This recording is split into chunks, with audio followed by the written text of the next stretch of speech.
Puis je dis souvent, c'est pas ce qu'on sait, c'est ce qu'on sait pas qui est important. Fait que, c'est pour ça que je dis, je prétends pas d'avoir d'expertise. Je suis toujours curieux de savoir ce que je sais pas encore. Marc Loranger, tu es entraîneur-chef des Condors du cégep de Beauce-Appalaches. Si tu avais à parler à la prochaine génération, qu'est-ce que tu leur dirais? De pas avoir peur de l'effort. Les succès sont pas garantis pour personne là-dedans, mais c'est une bonne chose. C'est-à-dire, c'est pas parce que c'est facile que je vais choisir de le faire. Si on choisit seulement ce qui est facile, on n'accomplit rien en réalité. On parle mettons, un 2 ans, 3 ans-ish. Ouais. On parle de flipper un programme. Il y avait de très bons joueurs quand je suis arrivé là. On a eu du succès quand même cette année-là. On n'a pas perdu un match, gagné le bol d'or. Ça, c'est toujours un défi. Parce qu'on peut tous se satisfaire de ce qu'on a déjà accompli. Fait qu'on essaie de rester motivé à l'idée de rester invaincu. Tu dis faut reconstruire le programme. Dans ta carrière de coaching, j'ai l'impression qu'il y a eu plusieurs moments où tu as eu à faire ça. C'est ça, transformer le produit. Il faut que ça soit attrayant, le produit, d'abord. Fait que c'est réellement ça. C'est qu'est-ce que tu fais pour que ceux qui te choisissent, un, se développent, mais deux, que ça soit assez attrayant pour qu'ils te choisissent, justement. C'est les joueurs qui ont fait la différence. Ultimement, c'est ça. Mais comment ils se retrouvent là? Pourquoi ils n'étaient pas là avant? Bonjour tout le monde, bienvenue sur Le Game On. Je suis votre host, William Rochefort, et aujourd'hui, j'ai la chance de recevoir avec moi en studio, cette fois-ci, un homme qui a énormément d'expérience, qui a vécu plusieurs générations de football. J'ai avec moi le coach en chef des Condors de Beauce-Appalaches, Marc Loranger. Bienvenue en studio. Merci de t'avoir déplacé, d'être venu en studio. C'est très apprécié. J'ai vraiment hâte. On avait une super bonne discussion off the record. J'ai vraiment hâte qu'on continue cette discussion-là. Vraiment intéressant. Juste le knowledge que tu as vraiment vécu l'évolution du football au Québec, puis surtout du coaching. Ouais. J'ai vraiment hâte qu'on discute de ça aujourd'hui. Merci encore, sérieusement, Marc. Ça me fait plaisir. Merci de me recevoir, pardon. Écoute, ça me fait extrêmement plaisir. Chaque personne qui vient sur mon podcast a le droit à une petite intro. Donc, Marc Loranger, voici ton intro. Marc Loranger, tu es entraîneur-chef des Condors du cégep de Beauce-Appalaches. Tout a commencé en 1984 avec ton premier poste comme entraîneur des demi-défensifs au cégep du Vieux-Montréal. De 87 à 90, tu es nommé coordonnateur défensif du Vieux-Montréal. En 90, tu rejoins l'université de Mount Allison. Tu débutes comme coordonnateur défensif et en 91, tu es nommé entraîneur-chef de Mount Allison, conduisant l'équipe à la finale de la Coupe Vanier. En 97, tu reviens au Vieux-Montréal comme coordonnateur défensif pour 3 saisons. De 2000 à 2006, tu es coordonnateur défensif juste ici à Lennoxville pour l'Université Bishop. En 2007, tu montes la côte pour venir comme coordonnateur défensif avec l'Université de Sherbrooke. Ensuite, de 2012 à 2015, tu retournes dans la région montréalaise, où est-ce que tu vas occuper des postes comme responsable de football au Collège Charlemagne et être entraîneur-chef du cégep de Édouard-Montpetit en Division 1 à ce moment-là. 2016-2017, tu décides de revenir à Bishop pour un autre mandat comme coordonnateur défensif. En 2018, tu rejoins les Condors du cégep de Beauce-Appalaches en tant qu'entraîneur-chef, conduisant l'équipe à 2 victoires du bol d'or 2021 et 2022, une première depuis 1988 pour le programme. Avec un peu plus de 40 ans d'expérience dans le football, il est reconnu comme un expert en défensive. Marc Loranger, bienvenue sur Le Game On. C'est un plaisir de t'avoir. Par curiosité, expert en défensive, la face t'a un peu changé. C'est comme ça que tout le monde t'appelle dans...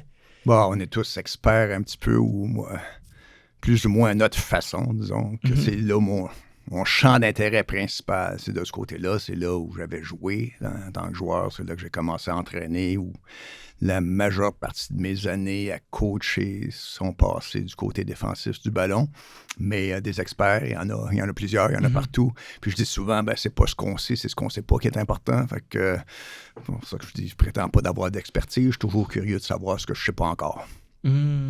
C'est bon, ça. Pourquoi plus côté défensif? C'est quoi qui t'a accroché du côté Encore une fois, j'avais évolué de ce côté-là. J'ai travaillé avec des gens qui m'ont aidé à développer un intérêt particulier, entre autres, particulièrement Jacques Dussault à l'époque où j'étais allé à Mount Allison, tu l'as mentionné tout tantôt, mais c'était pour travailler avec Jacques. J'avais travaillé une saison avec Jacques au Cégep du Vieux-Montréal à l'époque. Donc, il m'avait donné un bon coup de main, puis il a continué de me donner un bon coup de main à ce moment-là, après. Et puis, j'ai travaillé avec lui, en 1990, là, quand je me suis dirigé là-bas. Puis lui, ensuite, est retourné au football professionnel. C'est vrai? Fait que lui, dans ses grosses années, il y a eu des grosses années au Vieux-Montréal, mais dans les années 80, c'était lui le head coach au Vieux-Montréal? Non. Jacques était le coordonnateur défensif. OK. Une saison seulement, parce que là, il n'y avait plus de football professionnel à Montréal. Il était avec l'équipe professionnelle qui a fermé les livres, puis s'est joint à notre programme à ce moment-là. Marc Santerre était l'entraîneur-chef au Vieux-Montréal à ce moment-là.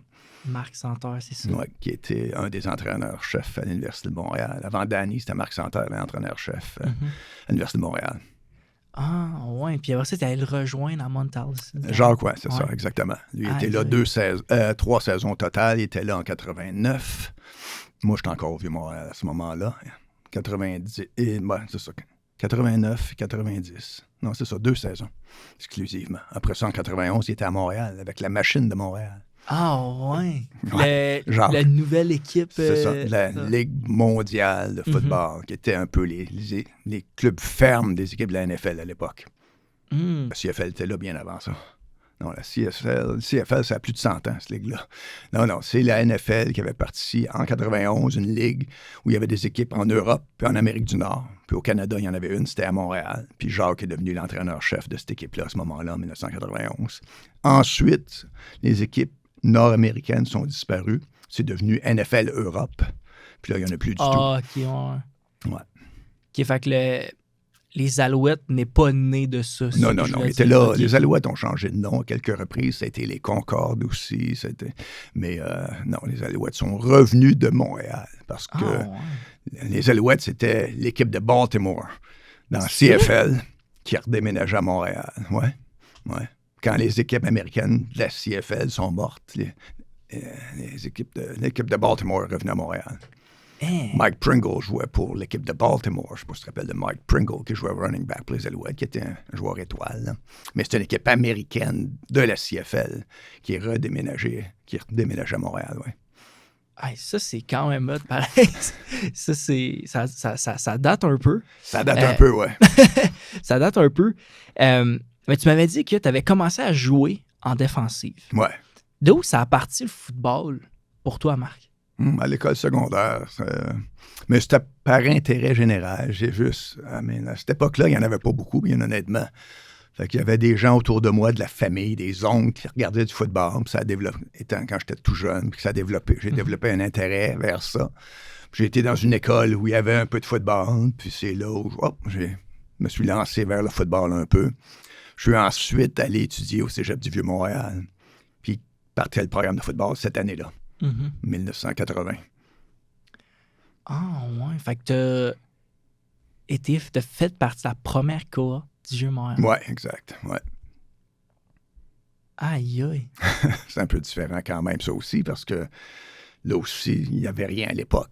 Mais c'était, on pourrait dire, partout pareil. Là, on compétitionnait contre Cégep Maisonneuve, Cégep de Rosemont, des cégeps urbains où il n'y avait pas des infrastructures football bien importantes, mais il se faisait du football quand même.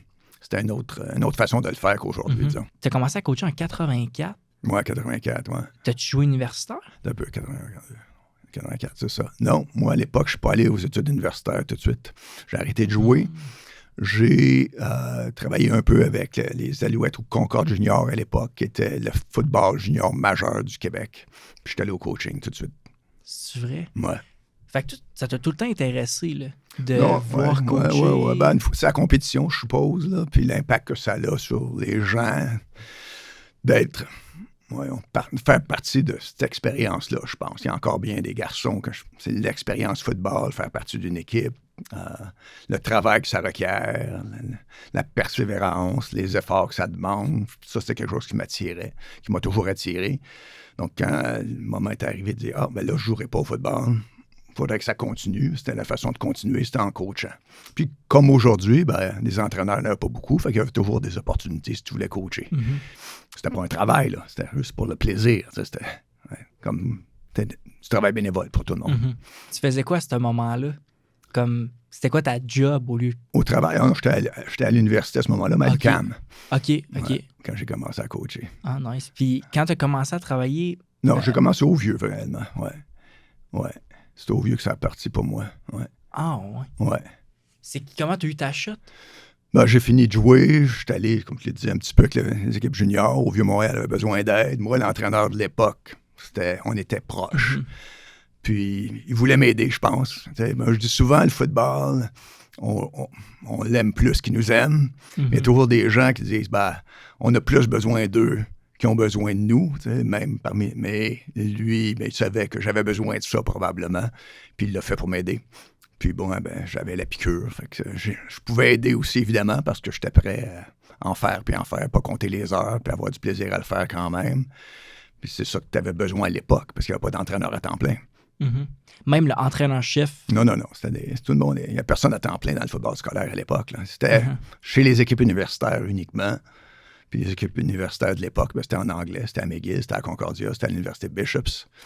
C'était ça au Québec. Après ça, c'était à l'extérieur de la province. Ouais. Fait on parle des années 80, évidemment. Oui, non, c'est exact. C'est bien différent aujourd'hui. Oui, non, exact. Mais le football est revenu au foot universitaire, puis les employés à temps plein, c'est revenu avec l'Université Laval. Puis ça, c'est 1995, c'est pas mal plus tard. C'est 10 ans plus tard, pratiquement, tu comprends? Ah, puis il s'en pose d'en faire en 10 ans. Pas mal. Mais à ce moment-là, ça bougeait pas assez vite, probablement. Ça bougeait beaucoup plus vite à partir de ce moment-là. Quand il a commencé à avoir de la vraie compétition, si je peux me permettre, en termes de programme, là, en termes d'évolution de des investissements de fait. Là, il faut suivre. Il faut emboîter le pas si on veut être compétitif. Puis, c'est devenu un modèle, le programme de l'Université Laval à ce moment-là, à Québec particulièrement, mais partout. On se dit, comment ils font pour avoir du succès rapidement? Qu'est-ce qu'ils ont mis en place? Puis, en bas de ça, beaucoup s'en sont inspirés, évidemment.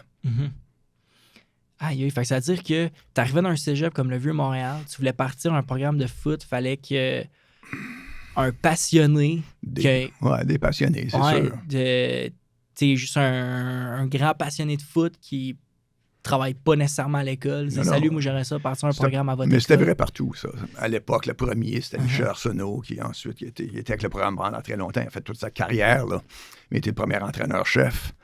Puis ensuite, le suivant, c'était Marc Santerre.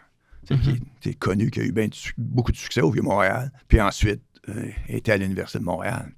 Donc, c'est une évolution. Puis à partir de ça, c'est parti de rien, réellement de rien, à un programme qui était un des programmes d'élite au Québec à ce moment-là, puis qu'il était encore, évidemment, mais vraiment qui était au sommet de la pyramide à ce moment-là. Mais c'était fait juste sur les efforts que les gens y mettaient, puis évidemment, les différences entre chacune des institutions puis des programmes de football. Mais c'était rien. Les gens pas qui travaillaient directement, parce que c'était pas un travail, tu comprends? Marc Santerre était avocat. Moi, j'étais aux études. Denis Touchette a commencé sa carrière de coach là. Un paquet d'entraîneurs qu'on connaît, qui ont commencé leur carrière d'entraîneur là. Mais c'est un travail bénévole. C'est quand même fou, pareil. Marc Santerre était avocat. Vous aviez tous chacun vos jobs, vos occupations. Nos occupations, ouais. C'est ça, exact. Ouais. Puis se dire, écoute, je vais continuer dans le foot. Puis à ce moment-là, vous ne posez pas de questions un peu de je vais avoir des opportunités. Non, on faisait pas ça pour ça. On faisait ça pour travailler avec l'équipe où on était puis avoir du succès avec cette équipe-là parce que ça n'existait pas. Il n'y a pas personne qui pensait je veux faire carrière à coach au football là-dedans à ce moment-là. Comprends, encore une fois, je me recule. Dans les années 80, il n'y en avait pas de francophones qui faisaient carrière au football. Le premier, c'était Jacques Dussault. Puis ensuite, Jacques Chapdelaine. En dehors de ça, puis il faisait carrière où? Jacques chez Professionnel, Jacques Chapdelaine en anglais. C'était dans une institution francophone à faire du football. C'était là, tu coachais pour le plaisir de le faire. Comme ça se fait encore beaucoup à bien des endroits quand même. Il y en a beaucoup d'entraîneurs en guillemets bénévoles. Mais là, c'était tout le monde. Les entraîneurs-chefs l'étaient aussi. Là. Puis quand je dis bénévole, on va te rémunérer quelques milliers, peut-être $1,000 à l'époque. Là. Mais ou presque rien. Ça ne paie pas tes dépenses encourues pour le faire. C'est pour ça que je dis, il n'était pas employé de l'institution comme tel. Puis il n'y en avait pas pendant une longue période. Là. Les entraîneurs à temps plein au collégial, c'était encore assez récent quand même. Mm-hmm. Mais l'évolution, c'est là que tu vois aussi l'évolution un peu dans notre sport parce que tu parlais de comme à ce moment-là, on le faisait plus par passion parce qu'on aimait le foot, puis pas nécessairement parce qu'on se voyait faire une carrière là-dedans. Non, pas du tout. Aujourd'hui, c'est vraiment le contraire. Là. J'ai l'impression que les gens le feraient pas s'ils voyaient pas le potentiel de... je pense qu'ils le font encore. Je pense qu'ils le font encore. J'en croise partout. Si tu es au football juvénile, tu n'es pas nécessairement à temps plein. Ça, c'est sûr. C'est similaire. Tu es au football collégial, il y a un entraîneur à temps plein, il y en a peut-être deux. Les autres, c'est parce qu'ils aiment ça. Ils veulent être impliqués. C'est peut-être le programme où ils ont joué déjà. C'est parce que c'est similaire. C'est qu'il y a quelques entraîneurs à temps plein qui font... Ça fait une différence sur le produit, évidemment. Puis, donc, il y en a, tu peux faire carrière aujourd'hui. À cette époque-là, tu ne pensais pas à ça. Mm-hmm. C'était un peu bizarre de penser à aller faire carrière, justement. Puis quand tu commences en 84 comme coach, tu ne posais pas de question de vouloir faire une carrière là-dedans ou whatsoever. Mais comment tu faisais pour te former?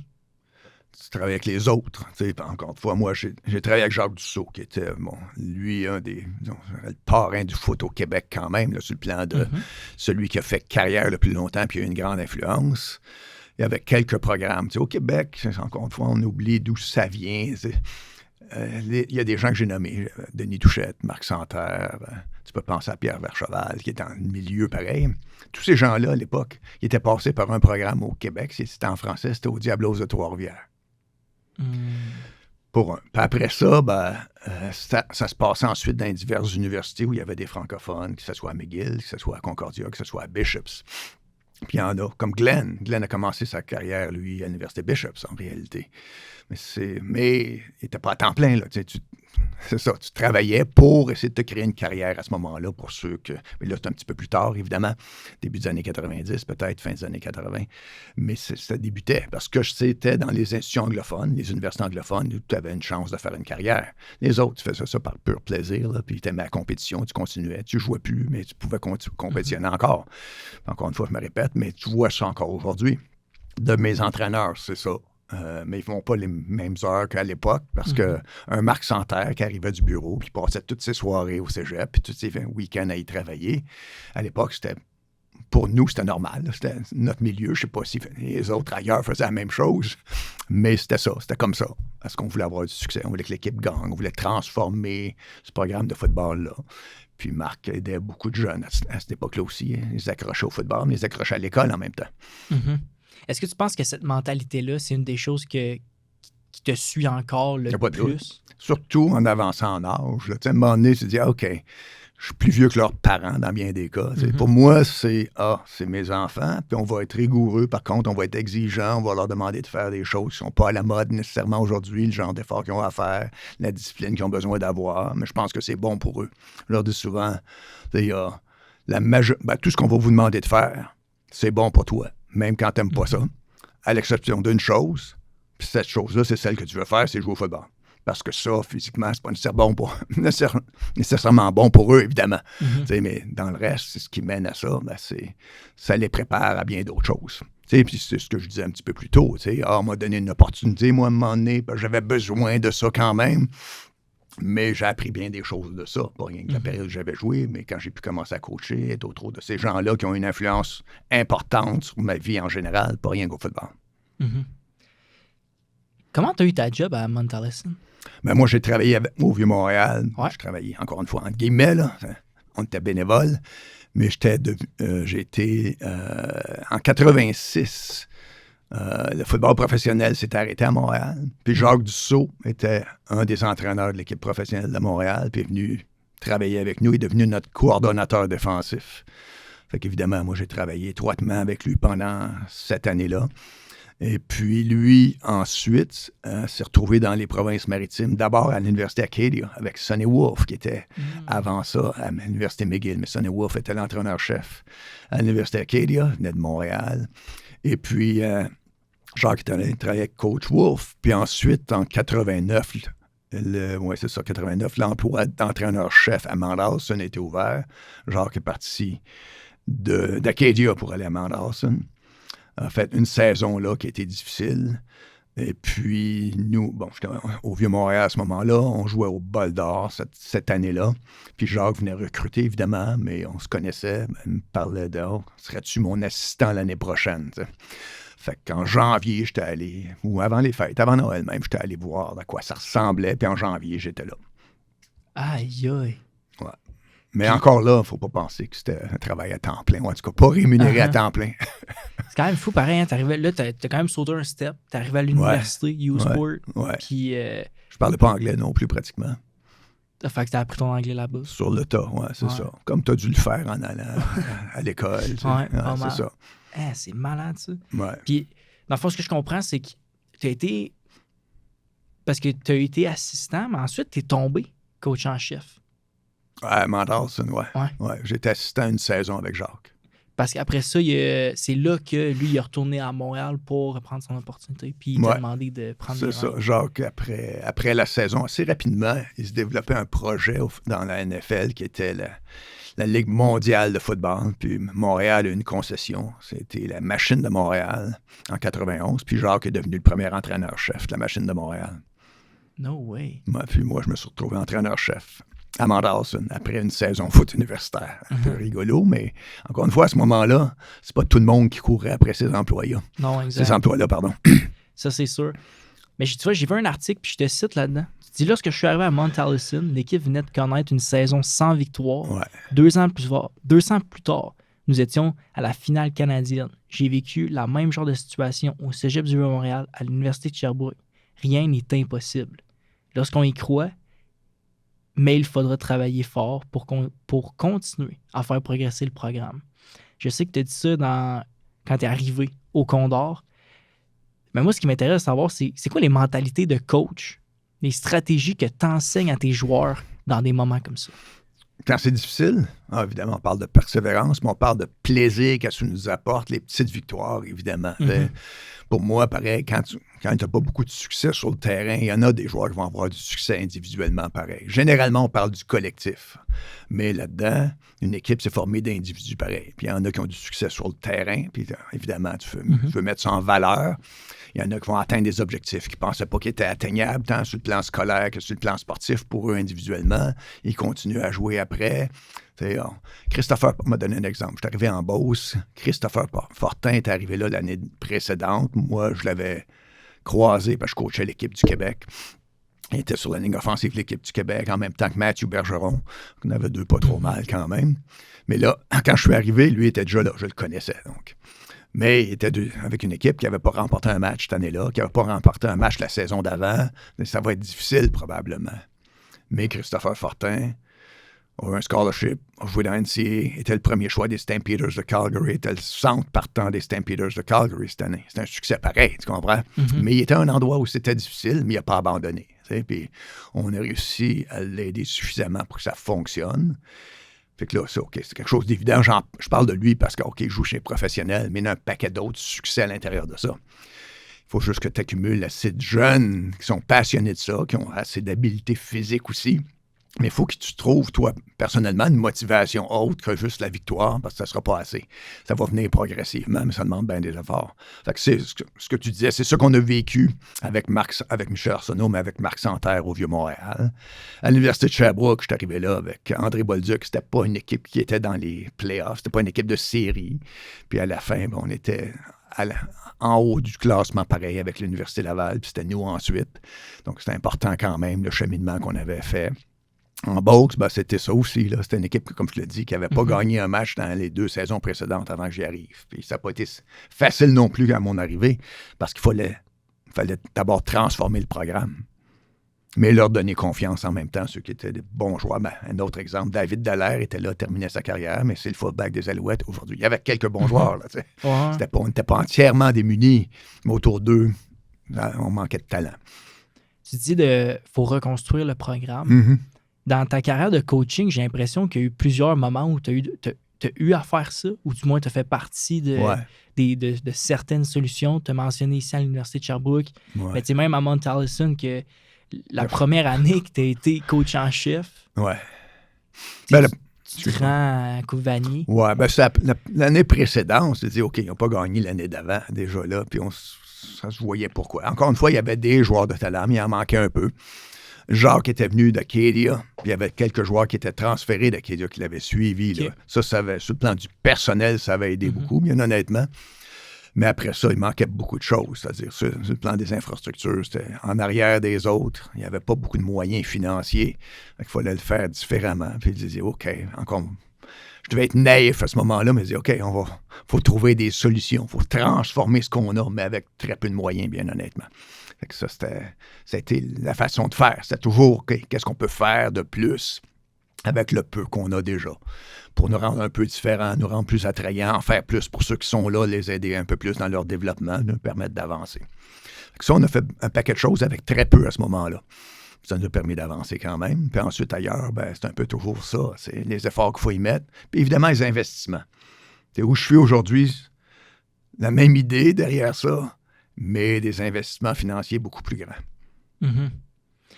Quand je t'écoute parler de, tu sais, on parle souvent de vouloir rebâtir un programme. Ou, mais j'ai vraiment l'impression que où est-ce que toi, tu mets ton énergie quand tu arrives pour rebâtir un programme ou, tu sais, mettons, prendre un programme qui gagne pas puis l'amener vers 2 balles d'or. J'ai l'impression que où est-ce que tu te concentres le plus, c'est dans qu'est-ce que tu peux offrir aux jeunes pour qu'ils continuent. 100%. C'est en plein ça. C'est ça, transformer le produit. Il faut que ça soit attrayant, le produit, d'abord. Puis il faut que ça te donne les outils nécessaires à ton développement si tu as choisi ce produit-là, justement. Fait que c'est réellement ça. C'est qu'est-ce que tu fais pour que ceux qui te choisissent, un, se développent, mais deux, que ça soit assez attrayant pour qu'ils te choisissent, justement. Encore une fois, aujourd'hui, on a une place différente. Ailleurs, dans d'autres programmes, ça a été ça. Ces joueurs qui ont fait la différence. Mm-hmm. Ultimement, c'est ça. Mais comment ils se retrouvent là? Pourquoi ils n'étaient pas là avant? Et puis qu'est-ce que tu fais pour eux à ce moment-là, ensuite, pour justement qu'ils puissent poursuivre leur développement scolaire puis sportif. C'est toujours ça la base. T'sais. Pour moi, ça commence. C'est la poule ou c'est l'œuf. Pour moi, le produit, c'est la poule. Puis qui va nous donner ce qu'il faut pour qu'on ait les outils comme entraîneur, peut-être, mais ces outils-là, c'est évidemment les outils que tu mets à disposition des jeunes étudiants athlètes. Quand tu les as pas très attrayant. Je me mets toujours à leur place, ou je me mets à la place de leurs parents dans bien des cas. Je dis, c'est un peu ça quand même. Qu'est-ce qui nous... Parce que les jeunes disent, j'ai une offre. Mais l'offre, c'est le produit, c'est ce qu'ils sont. C'est un cégep avec des programmes scolaires, ou une université avec des programmes scolaires, des infrastructures, des entraîneurs. Ultimement, c'est ça. Préparateur physique, des physiothérapeutes, et ainsi de suite. Là. L'ensemble de la chose. Puis il y en a qui sont mieux équipés que d'autres, évidemment. Puis comme athlète, comment tu devrais regarder ça? C'est dans le sens que quand tu dis, quand tu as une offre, c'est une offre, c'est selon toi. C'est si on retourne l'envers de la médaille, quand tu es un athlète. Il y a deux affaires. Il y a deux affaires. Le produit, comme je te le disais. Puis le produit, c'est du lundi au vendredi pour moi. C'est ce que tu vis au quotidien. Je pourrais être... je suis tout jeune, là, puis je suis emballé par la couleur de l'uniforme, puis ils ont 3-4 uniformes, c'est emballant. Ça fait partie du produit, mais ça n'a pas un impact majeur sur ton quotidien.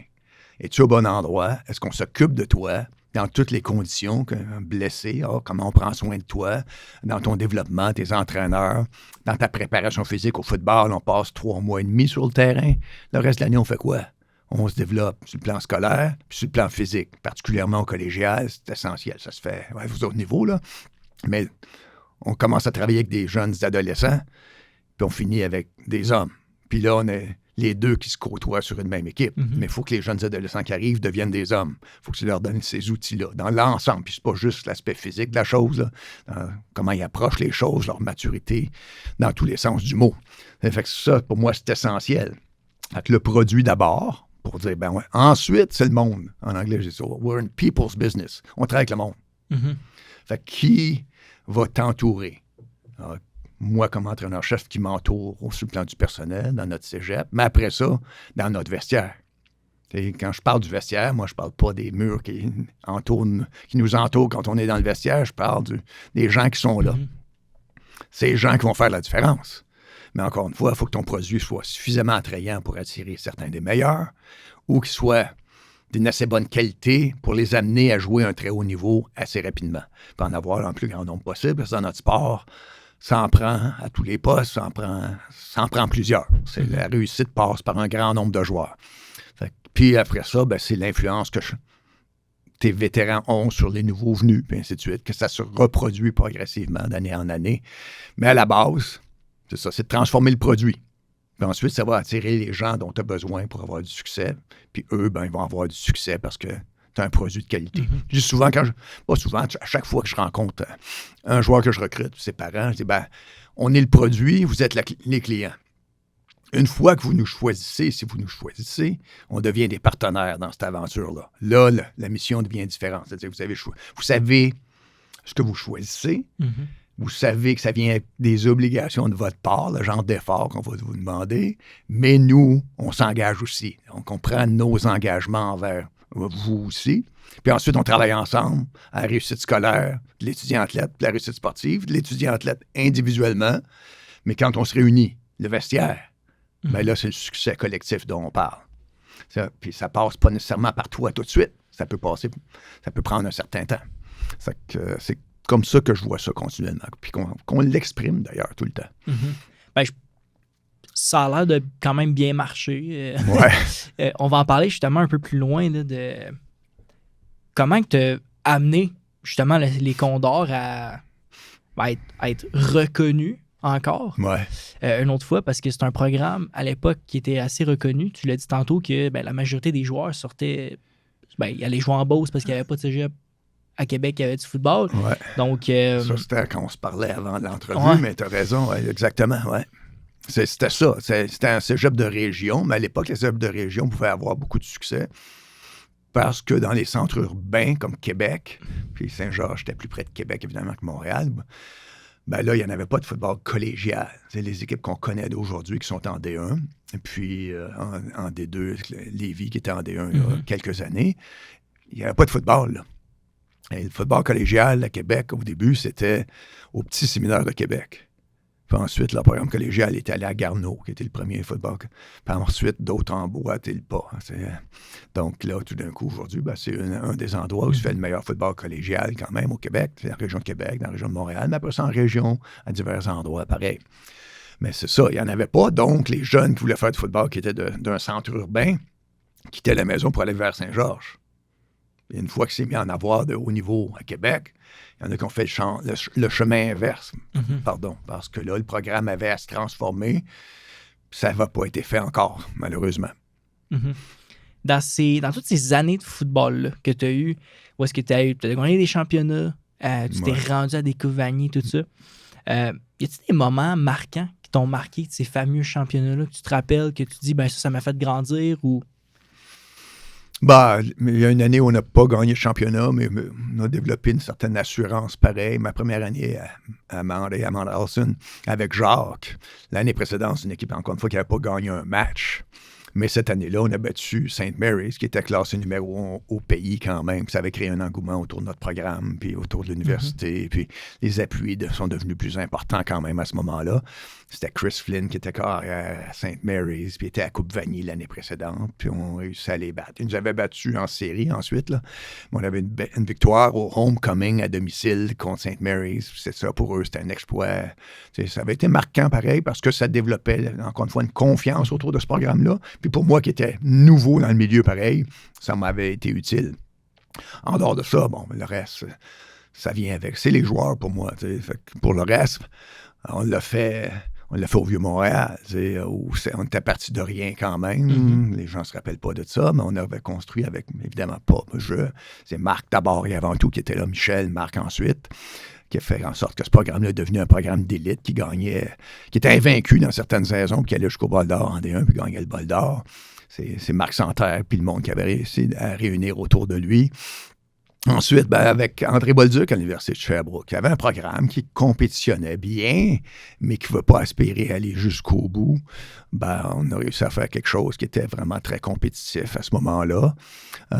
Puis ensuite, en Beauce, c'est un peu la même chose, mais là, c'est toujours l'institution quand même, parce que c'est les moyens financiers.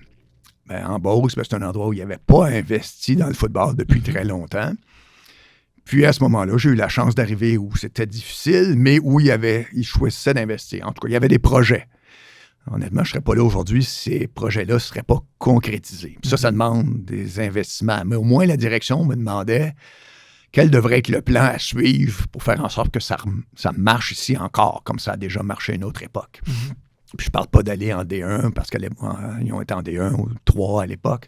Juste avoir un programme qui compétitionne réellement, dont les gens peuvent être fiers, dont les anciens peuvent être fiers. Mais encore une fois, je parlais du produit. Il faut transformer le produit, ce qu'ils ont choisi de faire, ce qui a requis des investissements financiers importants. Qu'est-ce qui t'a vraiment gardé au cégep, c'est que l'organisation avait une vision puis voulait. Ils n'avaient pas et ils m'ont demandé quel devrait être le plan. Ils ne savaient pas trop ce qu'il fallait faire. Mais il y avait un projet de construction, par exemple, de salle d'entraînement.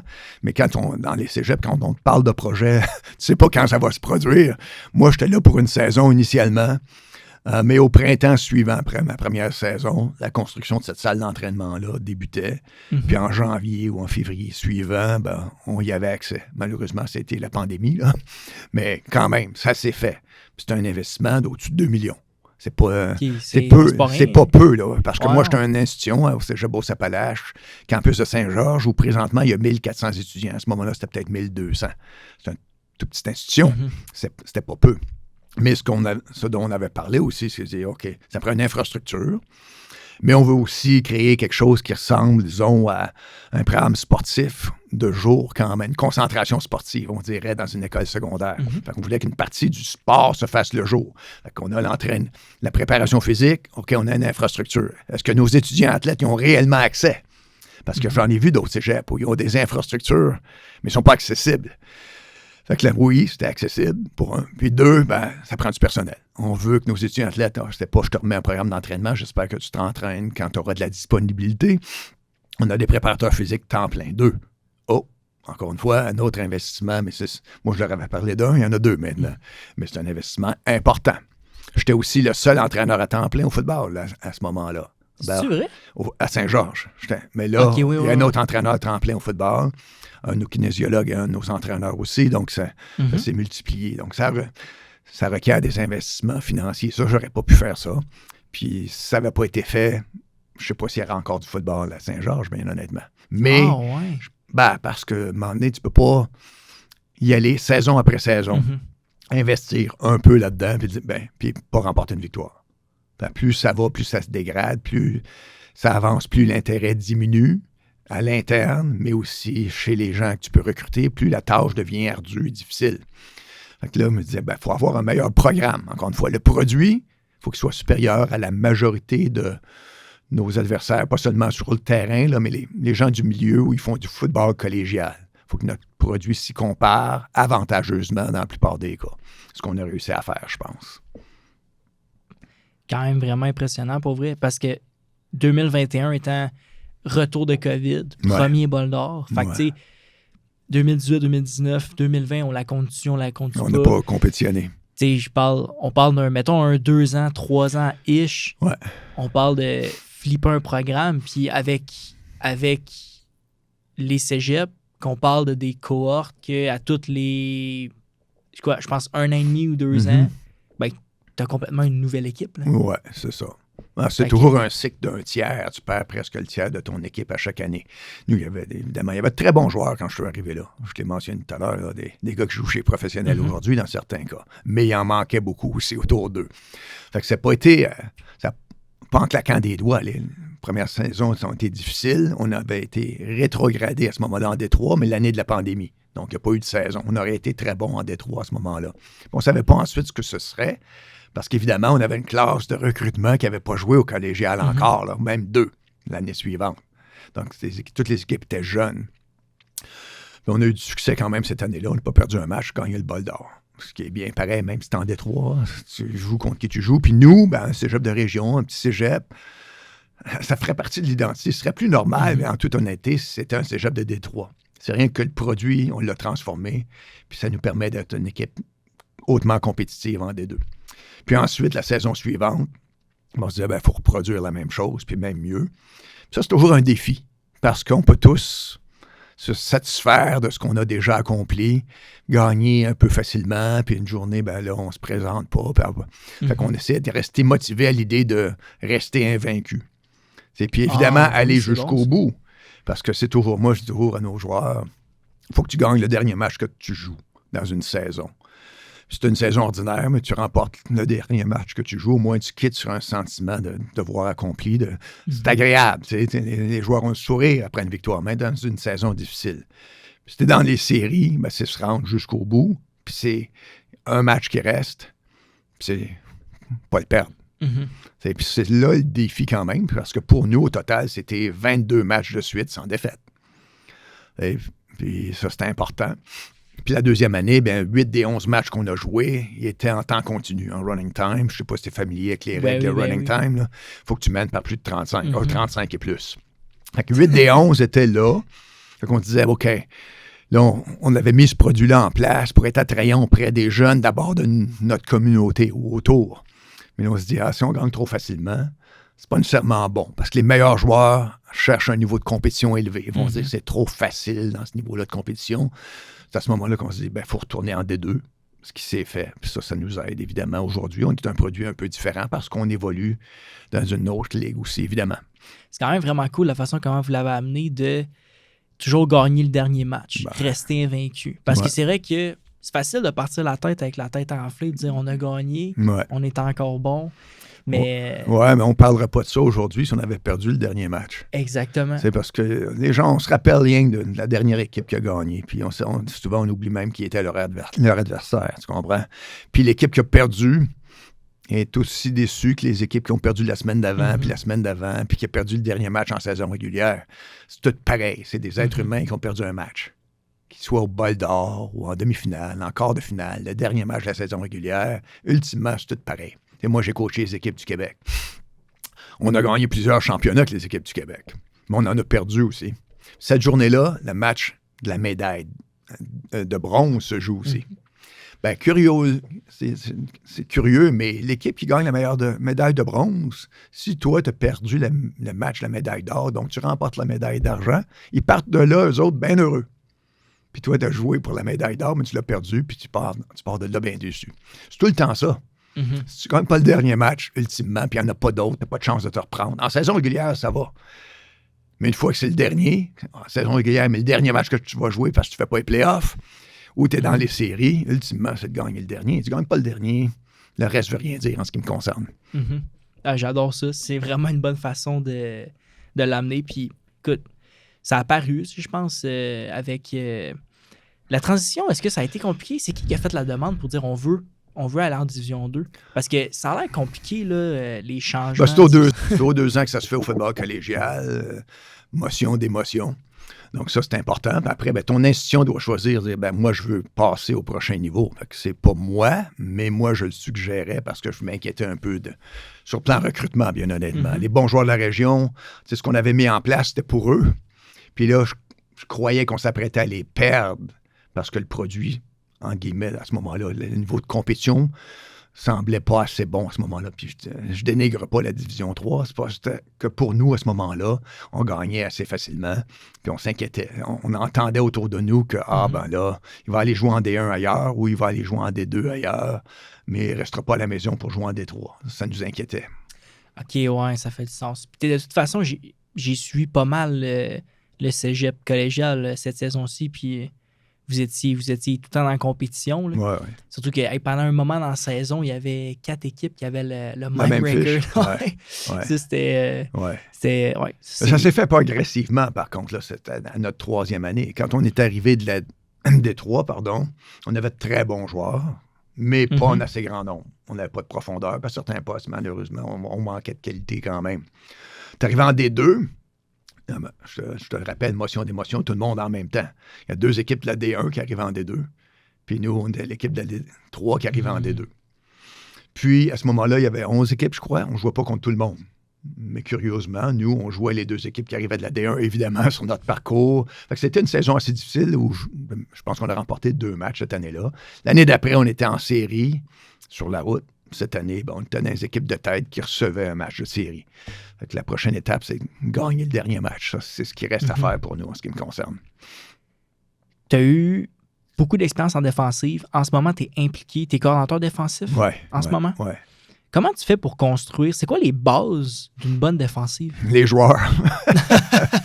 Non, mais c'est ça, parce que moi, je dis tout le temps, ce que je fais comme entraîneur, c'est mettre des outils dans un coffre à outils. Mais on ne va pas tous les utiliser à chaque année, ça dépend du personnel qu'on a. Ça, il y a une année, il y a quelques années de ça, on avait, à la base, on pensait être une équipe qui jouerait en 4-3, mais on n'avait pas assez de profondeur, pas assez de qualité sur la ligne. On est devenu un tight front, puis on a fait autre chose complètement différent, qui était dans le coffre ou qu'on a développé pour avoir les outils nécessaires. C'est les joueurs. En anglais, on dit « players over plays ». C'est les joueurs avant les jeux. Il est où notre talent? Qu'est-ce qu'ils peuvent faire? Quelles sont leurs faiblesses? Puis dans le fond, les jeux, c'est les outils qu'ils vont utiliser. Qu'est-ce qu'ils peuvent bien faire ou moins bien faire. Puis évidemment, tu as une influence. Il y a des choses que tu aimes faire de manière générale, mais ça dépend de la situation, ça dépend de l'adversaire, puis évidemment, ça dépend de ton équipe. Le talent que tu as à ta disposition à diverses positions, ça va être différent d'une année à l'autre. C'est une nouvelle équipe à chaque année. Donc, c'est un ajustement quand même sur ce plan-là. Fait que c'est pas moi. Moi, j'ai mis des outils dans le coffre qui sont nos joueurs, j'observe, j'apprends à les connaître. Souvent, en cours de saison, ça se modifie un peu parce qu'il y en a qui se démarquent un peu plus puis ont des habiletés particulières. Puis globalement, qu'est-ce qu'on fait le mieux? Collectivement, ensemble. Donc, c'est surtout ça, plus que stratégiquement, c'est toujours la même affaire. Il y a des choses que si on nous regarde jouer puis on me connaît, qu'on va retrouver, c'est vrai. Mais c'est une petite partie ici, c'est une petite partie là. C'est plus philosophique ou conceptuel que de dire « Ah, ça, c'est ce qu'ils font tout le temps. » Fait que dans le fond, t'ajustes tes défensives selon les talents et les joueurs que tu as. Ben, nos adversaires aussi. Ouais. La qualité des adversaires, qu'est-ce qu'eux vont faire. À chaque semaine, nos joueurs, on n'avait pas parlé de ça encore, mais on vient de sortir un autre outil, du coffre à outils, par exemple, en couverture. Ils isolent un gars, est-ce qu'on double ici? Ou, OK, ils jouent verticalement, mais ils vont en 3-1-2 back, ils veulent nous forcer à défendre la course. Mais là, ils lancent 4 verticales avec un ladder seam, puis on poach de l'autre côté. Oh, on n'avait pas parlé de ça encore, mais on sort l'outil nécessaire à ce moment-là pour travailler avec nos joueurs, puis leur donner une autre expérience aussi en même temps.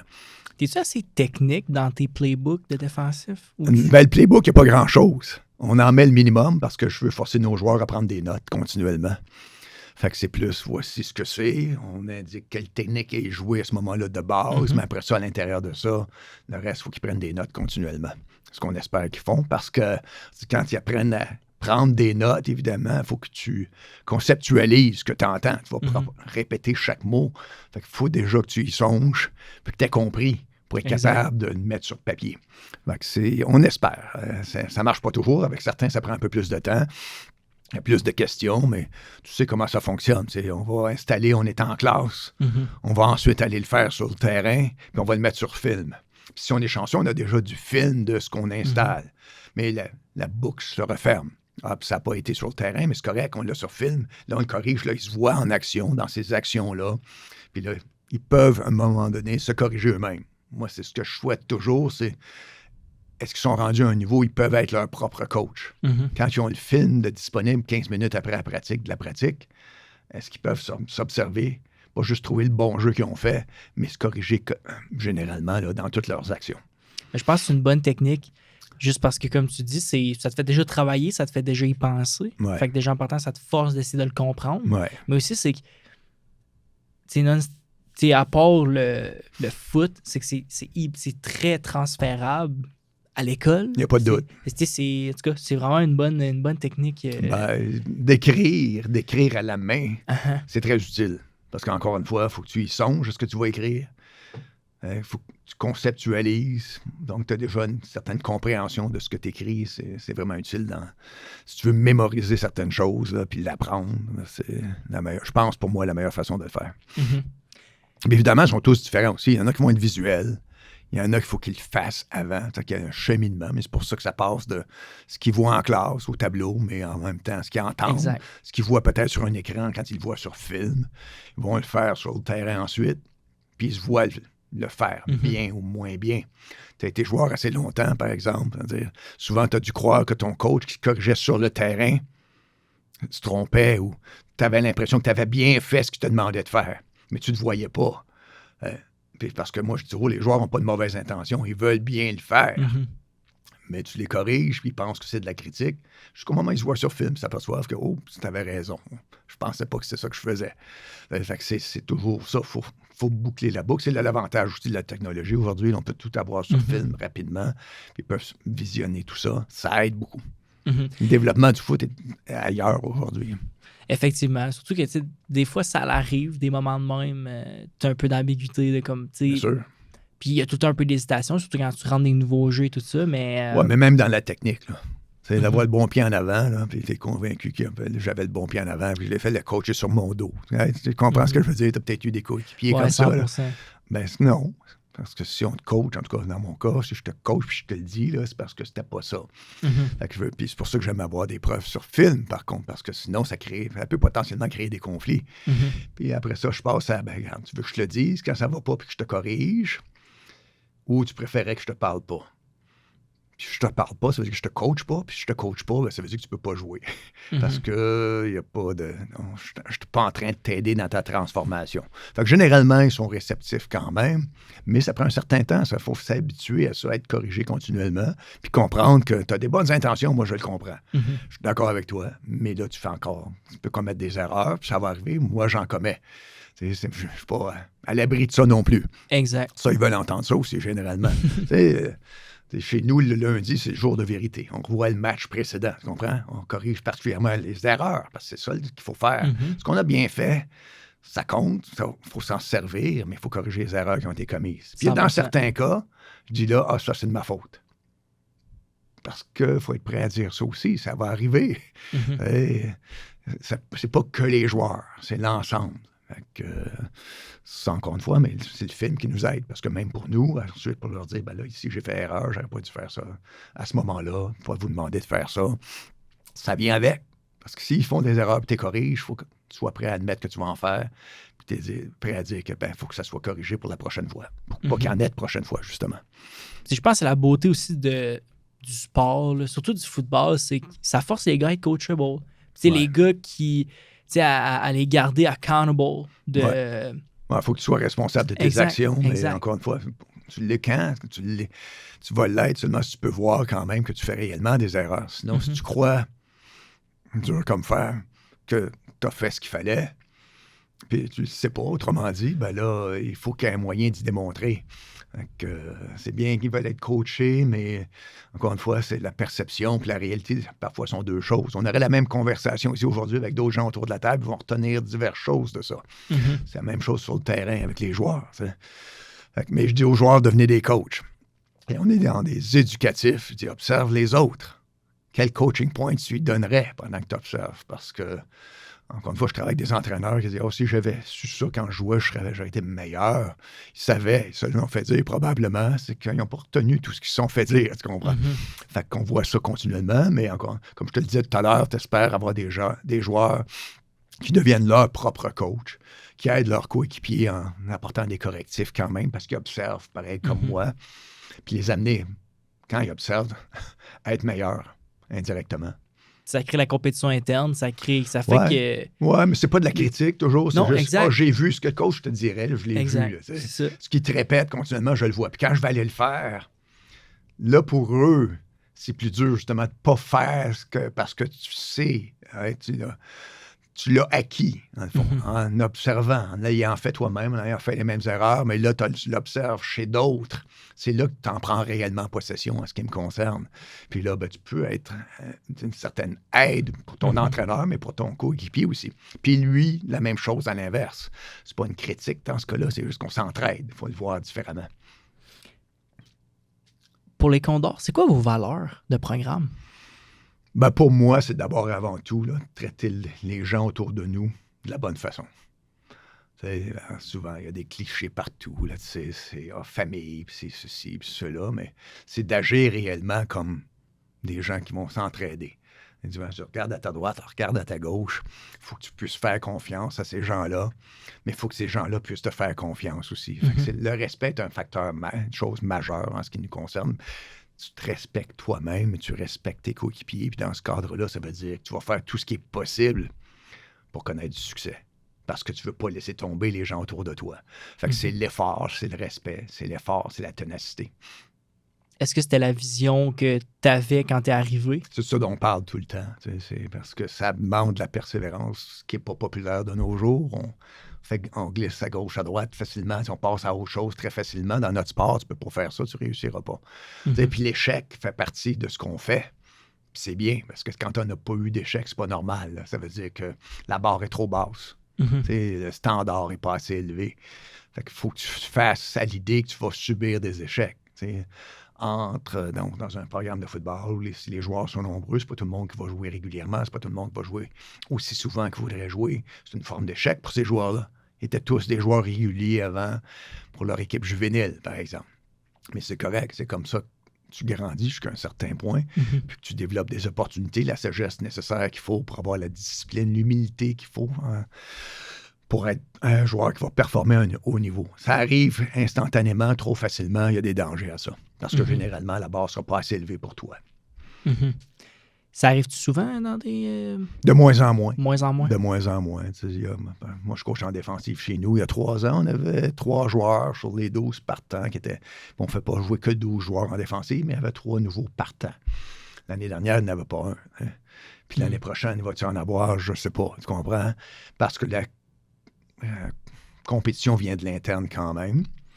Puis il y a un écart d'âge dans notre niveau de jeu qui est élevé, qui est un facteur. Donc, si tu as déjà de la qualité et de la profondeur, il va y avoir des recrues qui vont avoir des opportunités, c'est vrai, mais dire, OK, lui, il va être partant, on a absolument besoin d'un bloqueur défensif partant qui va être une recrue, puis d'un secondaire partant qui va être une recrue, puis un demi de coin du côté court partant qui va être une recrue. Est-ce que je vais avoir automatiquement le type d'athlète que j'ai besoin d'avoir à leur première année qui vont être capables de le faire? Dans bien des cas, ils vont le devenir, mais ils ne seront peut-être pas toujours là. J'ai un programme de D2, puis on est ce qu'on est. Moi, je ne peux pas prétendre être tout pour tout le monde, mais je vais avoir des joueurs qui vont être capables de le faire. C'est juste que parfois, ça prend un peu de temps. Non, 100%. Puis, tu me corrigeras si j'ai tort, mais j'ai l'impression que plus on monte de division, plus on monte en talent d'équipe, ça arrive de moins en moins, tu sais, ou... Je dirais qu'en D1, il y en a peut-être plus de recrues qui sont partants, bien honnêtement. C'est vrai? Oui, parce que c'est les exceptionnels, disons. OK, ouais. Ou qui sont... Parce que dans ce groupe d'âge-là aussi, il y a une différence entre chacun des joueurs sur le plan de la maturité physique. Puis si j'ai les plus matures, ils vont être plus près du niveau de compétition. Encore une fois, pour moi, tu arrives ta première année, tu es plus près du football juvénile que tu es de ceux qui finissent, qui, eux, sont plus près du football universitaire. Cet écart-là, ça va se combler avec le temps. Mais au plus haut niveau, les meilleurs joueurs du Québec vont être capables d'avoir un impact majeur, même, par exemple, au collégial en D1. Mais évidemment, ça sera la même chose s'ils étaient en D2 ou en D3, parce qu'ils sont parmi les meilleurs, puis ont une maturité plus hâtive que d'autres joueurs ou une génétique différente que d'autres joueurs. Fait que généralement, il y en a qui vont pouvoir se débrouiller. J'aurais pas un grand nombre de ces gars-là. J'en ai, mais j'aurais pas un grand nombre de ces gars-là. Puis quand j'en ai, généralement, ils se retrouvent à être ceux-là qui jouent rapidement leur première année quand même. Ils passent devant d'autres qui étaient déjà avec l'équipe. Parce que pour moi, c'est pas une question d'ancienneté, là. C'est la performance. Mais généralement, l'âge est un facteur. Quand ça ne l'est pas, par exemple, j'ai un bloqueur défensif qui était partant pour nous à sa première année, mais il a joué pour les équipes du Québec, puis il a joué pour l'équipe canadienne. C'est un joueur d'élite au Québec. Mais il était partant premier jeu, premier match, c'est ça. Puis il y en a d'autres. Mais pour moi, c'est plus rare. C'est ce type de joueurs-là, généralement, on les retrouve plus souvent en D1. Mais c'est pas vrai de tous les joueurs de D1, là. C'est vrai chez les partants. Même en D1, il y a 2 niveaux de joueurs quand même à l'intérieur d'une même équipe. Tu comprends? Puis c'est vrai chez nous aussi. Et ils ne sont pas tous au même niveau. Puis il y en a qui n'atteindront pas le niveau du joueur qui est partant. Effectivement. Mais qui ont un rôle quand même, puis qui ont une contribution quand même. On essaie de leur offrir une expérience en plus. Mais il y a des différences. Puis ça, c'est pas dû à moi, et pas dû à notre programme. C'est leurs parents, c'est la génétique. C'est ça. Il y a des choses puis après qu'on ça, contrôle pas. Puis qu'est-ce qu'ils font avec ça ensuite? Exact. D'autres en ont moins à la naissance. Puis ils vont pouvoir se transformer, mais ils vont atteindre un certain niveau. L'entonnoir se resserre. Ça passe du football québécois à pré-collégial, où il y a des centaines, des milliers de joueurs. Ça va à une trentaine d'équipes au collégial. Puis ça va 5-6 équipes au Québec universitaire. Puis quelques-uns d'entre eux, ensuite, vont jouer professionnel. Exact. Il en passe chez nous, mais c'est une base très, très, très large. Mhm. Puis la semaine dernière, on lisait beaucoup sur le fait que dans certaines équipes, les jeunes ne jouent pas. Il y a toutes sortes de facteurs là-dedans. C'est un processus. Puis il faut avoir suffisamment d'habilité. Puis on est dans un sport de contact, je dirais même de collision. Et donc, il y a des choses auxquelles il faut faire attention quand même. Puis pour moi, il faut qu'ils vivent une expérience, c'est vrai. Mhm. Mais dans certaines de ces expériences-là, ne sont pas nécessairement bonnes pour tout le monde. Et nos joueurs vont tous dire aujourd'hui qu'ils aimeraient jouer. Puis je dis souvent, jusqu'à temps que ça arrive. Parce que quand tu as une mauvaise expérience, parce que tu joues, c'est pas nécessairement... T'es pas prêt, c'est pas nécessairement positif. C'est sûr qu'il n'y a rien de pire qu'arriver sur le terrain en pensant que tu es prêt. La première chose que tu fais, c'est une erreur. Puis là, ça fait juste scraper ta confiance. Une erreur mentalement, pas être capable de le faire physiquement, peut-être. C'est surtout là, c'est beaucoup là aussi. Parce que là, je dis, OK, là, faut qu'il y ait des changements, il faut que je me transforme. Parce que tu dis, je ne l'ai pas. Puis ce que tu oublies, tu vis dans le présent comme athlète. Tu penses que ce ne sera pas possible. Tous ceux qui sont devant toi l'ont fait déjà. Il faut juste que tu aies un peu de patience, puis tu te mettes au travail, puis poursuivre le travail que tu as déjà débuté. Mais c'est pas tout le monde qui va avoir cette patience-là. C'est ça, pour moi, c'est un bénéfice de notre sport. Ça demande de la patience, ça demande de la persévérance, ça demande beaucoup d'efforts, des bonnes valeurs. Effectivement. 2021-2022, dans ces 2 années-là, c'est quoi que vous aviez de spécial? En avez-tu tant des joueurs comme on parle en ce moment? Pas tant, mais on a des joueurs universitaires, c'est-à-dire des gars qui se disent « Ah, lui, va jouer universitaire. » Mais autour d'eux, pas nécessairement. Mais c'est aussi, OK, qu'est-ce qu'ils étaient prêts à faire pour l'équipe? Et je dis souvent, il faut refuser de perdre. Puis ça, c'est une attitude. Donc, quand tu as des gars qui embarquent là-dedans, OK, on devient plus difficile à battre. Donc, je dis, OK, on joue contre certains adversaires, là, mais il faut les empêcher de croire qu'ils pourraient te battre. C'était supérieur. Fait que c'est souvent une question d'attitude. Puis on avait un groupe qui avait l'attitude de dire, OK, on va être les meilleurs aujourd'hui. On n'abandonnera pas dans les moments difficiles parce qu'on n'avait pas nécessairement l'équipe la plus talentueuse à chaque semaine. Dans certains cas, l'écart n'était pas si grand à mes yeux, je pense. En tout cas, il faudrait demander à nos adversaires. Mais on réussissait à le faire. Puis il y avait des passes parfois difficiles. Puis c'était vrai parmi nos entraîneurs aussi. Le dynamisme que les gars avaient. Il y avait Félix Tessier-Waddell était notre coordonnateur à l'attaque. Tu l'as reçu, je pense, peut-être? Félix est coach à l'Université de Montréal, mais c'est une personnalité, il y a une énergie qui avait une influence importante du côté offensif quand même. Fait que c'est pas rien que le talent. Puis il y avait du talent du côté offensif, pas partout. Il y a d'autres qui faisaient des efforts bien particuliers. J'avais un joueur ces années-là qui était un joueur défensif. Parce qu'on a trop peu de joueurs sur la ligne offensive qui avaient subi des blessures. Un ailier défensif, pas un gros gabarit, vraiment pas, qui jouait tackle offensif pour nous autres. Mais il était assez athlétique, évidemment, mais pas dans la perception des gens souvent, quand ils parlaient de nous, une grosse équipe, les Embauches sont tough. Il n'y avait pas le physique typique de ça. Il y a quelqu'un qui joue à l'Université de Sherbrooke présentement, William Carrier, qui était un slot back à son arrivée avec nous autres, qui lui aussi a été converti en tackle offensif. Il jouait slot back. No way. Ouais. Puis lui, après ça, il a voulu rester sur la ligne. Ça, c'était la première année de la Division 3, mais il a voulu rester ensuite. Il dit, moi, je veux me développer à cette position-là, pas me mettre de la masse. Il adorait l'entraînement. Puis, progressivement, devenu autre chose. Mais qu'est-ce qu'il faisait pour l'équipe, les gars? C'est ça que je veux dire.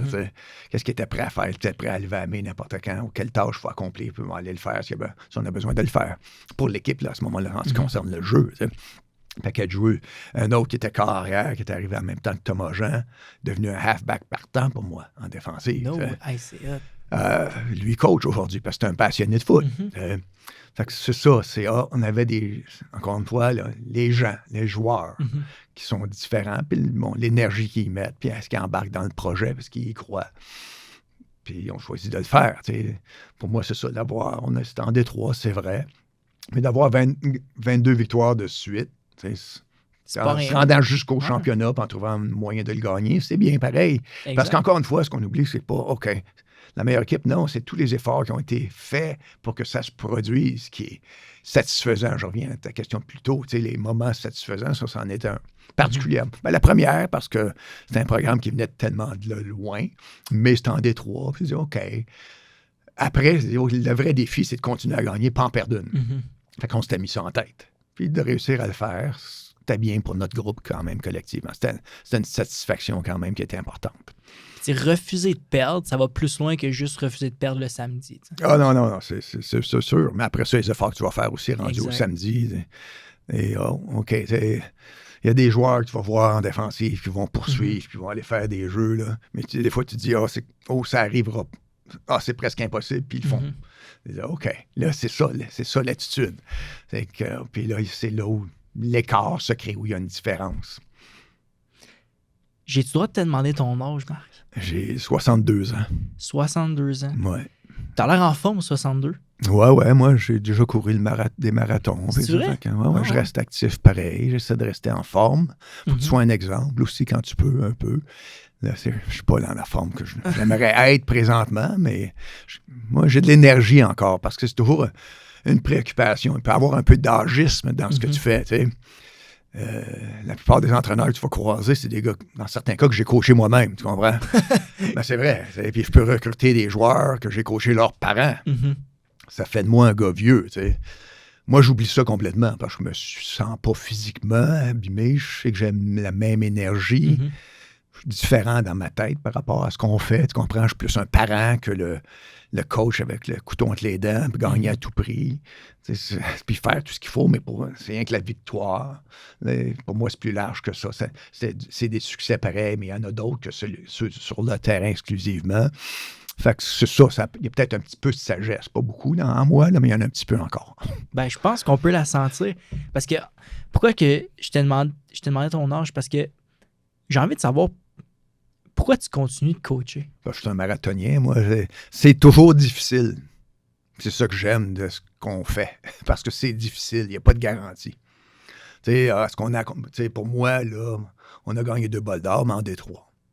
Bon, moi, je parle de gagner le dernier match, puis on est en D2 aujourd'hui. Il faut que ça, on en vienne à bout. C'est pas des promesses. Il faut qu'il y ait toujours quelque chose d'autre en ce qui me concerne qui n'a pas été fait. Tu sais, ça a été fait en Beauce, mais il y a longtemps. Là, aujourd'hui, là, on est ce qu'on est. Depuis que je suis là, ça n'a pas été fait encore. Ça reste à faire. Puis, ça rend service. Mais en même temps, je suis affamé de ça. J'ai besoin de ça, probablement. Tu comprends? Si je choisis de m'entraîner pour le marathon, c'est pour me prouver quelque chose. J'ai toujours un petit peu quelque chose à me prouver, peut-être aussi. Mais en même temps, je sais qu'on contribue à beaucoup pour beaucoup d'autres mondes. Ce que d'autres ont fait pour moi, bien honnêtement. Et j'essaie de le faire un peu aussi. Mais ça, j'ai toujours dit, on ne fait pas ça de façon altruiste uniquement. Mm-hmm. On en fait pour les autres, c'est vrai, mais c'est parce que moi, c'est bien clair pour moi, ça m'apporte beaucoup.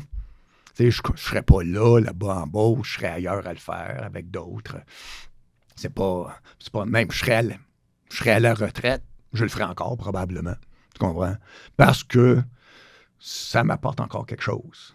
Puis encore, je veux pas que tu comprennes que c'est juste. Au contraire, c'est juste pour moi, c'est pas ça du tout. Mais ça m'apporte une grande satisfaction de voir les gens avec qui tu travailles avoir du succès. Ça, c'est bon pour moi. Puis encore une fois, faire les choses qui n'ont pas été faites. Et là, ça reste un défi tout le temps, tu comprends? Je reviens au marathon. Je couru ma première fois au marathon. Je ne savais pas quelle vitesse je pourrais courir. Je me disais, si je fais ça en 4 heures, ça va être correct. Je cours en 3h35. L'année d'après, je dis, OK, il faut m'entraîner cette année pour courir, puis il faut que je cours 3h15. Ben là, j'ai couru 3h15. Tu sais, puis là, OK, mais il faut que tu aies des objectifs où la barre n'est pas trop basse, mais que ça reste atteignable. Tu comprends? Fait qu'où on en est, nous, ou ce serait ailleurs, ce serait quoi l'objectif? Ça va dépendre de la situation, évidemment. Mais il y a toujours une satisfaction dans ces choses-là quand même. Puis ça n'a rien à voir avec l'âge. Moi, j'oublie complètement mon âge jusqu'à temps que je vois ma réflexion dans le miroir. C'est vrai, je suis le vieux gars ici, mais pour moi, ça ne change rien sur le terrain. Pour un jeune que je recrute, peut-être. Tu comprends? Je ne pourrais pas être entouré de gars exclusivement de mon âge, probablement. Tu sais, la clientèle est différente. Fait que moi, je dis, j'apporte certaines choses, puis les autres apportent autre chose. C'est un complément, tout ça. Puis les joueurs font partie de ce tout-là aussi. Ben, c'est vraiment beau. C'est une belle vision, honnêtement. Merci. En finissant, Marc, j'aimerais t'entendre. J'ai envie de te laisser le micro. Si tu avais à parler à la prochaine génération d'athlètes, d'étudiants, de gens que tu côtoies à chaque année, que c'est des jeunes athlètes qui vont faire partie de la génération plus tard, qui vont construire notre génération, qu'est-ce que tu leur dirais? De ne pas avoir peur de l'effort, puis d'apprendre à persévérer, ce qu'on ne fait pas assez aujourd'hui. Parce que ce qu'on fait dans notre sport, en tout cas, c'est en lien direct avec ça. De grands efforts, de la persévérance, parce que les succès ne sont pas garantis pour personne là-dedans. Mais c'est une bonne chose. C'est de dire, c'est pas parce que c'est facile que je vais choisir de le faire. Si on choisit seulement ce qui est facile, on n'accomplit rien en réalité. Encore une fois, on parle d'athlète. Dans d'autres sphères, c'est vrai. Si tu es je ne sais pas si tu es golfeur. Oui, je golfe. OK. Quand tu vas pratiques-tu au golf? Oui, je pratique. Qu'est-ce que tu fais quand tu pratiques au golf? J'assume, dans bien des cas, les gens, c'est naturel, c'est humain, de faire ce qui leur apporte le plus de plaisir. Donc, ce qu'ils font le mieux déjà. C'est sûr que... Mais de manière générale, c'est toujours travailler à ce qu'on fait de moins bien. Ça, c'est pas très bon pour l'ego. Mais quand tu apprends à faire ça, puis que tu persévères dans ces cas-là, c'est là où tu te transformes réellement. Puis c'est ça que tu as besoin de faire. Si tu restes pareil, ta compétition te devance dans le sport, dans le milieu du travail, pareil. Fait qu'il faut que tu travailles à tes faiblesses continuellement, puis avoir l'humilité de dire, j'ai des faiblesses, puis c'est ça que je vais développer. Pas seulement travailler à ce qui m'apporte un grand plaisir parce que c'est facile. C'est un peu différent, je pense, mais pour moi, c'est ça quand même, en général. Je le disais tantôt, même pour moi, c'est pas ce que je connais déjà qui est important. Évidemment, je pourrais le peaufiner, mais ce que je connais pas, il faut avoir l'humilité de dire, je connais pas tout. Et on va travailler, il y a des gens qui connaissent plus que moi. Peu importe le niveau, ils coachent. Leurs expériences sont différentes des miennes. Quand on échange, j'apprends de ce qu'ils me disent pareil. Ça requiert un peu d'humilité de ma part, mais c'est vrai dans tout ce qu'on fait, pas juste moi. T'sais. Puis la persévérance, et dire, OK, ce qui est difficile, je suis prêt à y faire face. Puis même, j'en ai envie. Parce que, encore une fois, pour notre programme, gagner un bol d'or, ce ne sera pas facile. Si on se dit, là, on ne veut pas faire ce qui est difficile, on va tout bien de lever le drapeau blanc puis quitter tout de suite, puis on passe à autre chose. Fait que c'est pas mal ça pour moi. Merci, Marc. C'est moi qui te remercie, ça m'a fait plaisir. Écoute, ça me fait extrêmement plaisir. C'était vraiment agréable. J'ai adoré. T'es venu transmettre de la sagesse. Je sais pas si j'en étais. T'en as, je te le dis, c'est hot. Non, c'était bon. Merci beaucoup.